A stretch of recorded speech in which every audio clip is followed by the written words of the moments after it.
एक छोटे से गांव में रघु नाम का आदमी रहता था। वह बाजार में गुड़ का हलवा बेचता था। उसका हलवा इतना स्वादिष्ट था कि दूर दूर से लोग खाने आते थे। लेकिन गांव वालों को एक बात अजीब लगती थी। रघु का हलवा कभी खत्म नहीं होता था। सुबह एक बड़ी देग भर कर लाता और रात तक बेचता रहता, फिर भी देग खाली नहीं होती। एक दिन गांव के शिक्षक दयानंद ने पूछा, रघु, तुम रोज इतना हलवा कैसे बना लेते हो? रघु मुस्कुराया,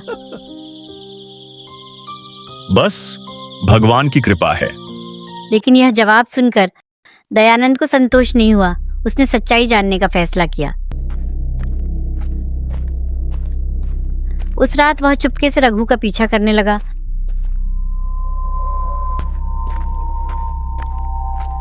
रघु गांव से निकलकर पुराने श्मशान की ओर चला गया।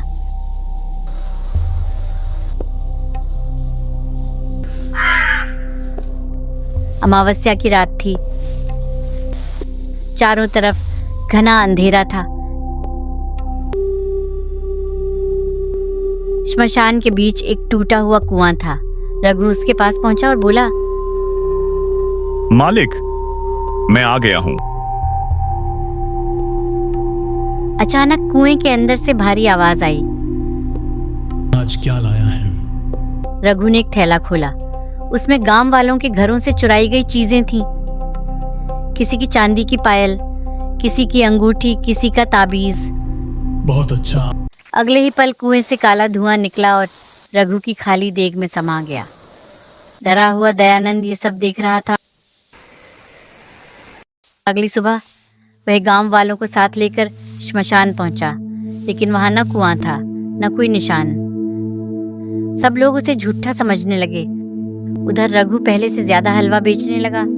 कुछ दिनों बाद गांव के लोग एक एक करके गायब होने लगे। सबसे डरावनी बात यह थी कि गायब होने वालों की आखिरी खरीदारी रघु के ठेले से ही होती थी। एक रात दयानंद फिर अकेला श्मशान पहुंचा। इस बार उसने कुएं में झांक कर देखा, और जो उसने देखा उसकी चीख निकल गई। कुएं के अंदर सैकड़ों लोग कैद थे। वे वही लोग थे जो गांव से गायब हुए थे। उनकी आंखें खाली थीं और वे बस एक ही बात दोहरा रहे थे। तभी पीछे से रघु की आवाज आई, बहुत देर कर दी मास्टर जी। दयानंद पलटा। रघु के चेहरे पर इंसानी चमड़ी थी, लेकिन आंखें पूरी तरह काली थी। अगली सुबह गांव वालों ने देखा कि अब रघु के ठेले पर एक नया बोर्ड लगा और उस दिन हलवे का स्वाद पहले से भी ज्यादा अच्छा था। लेकिन दयानंद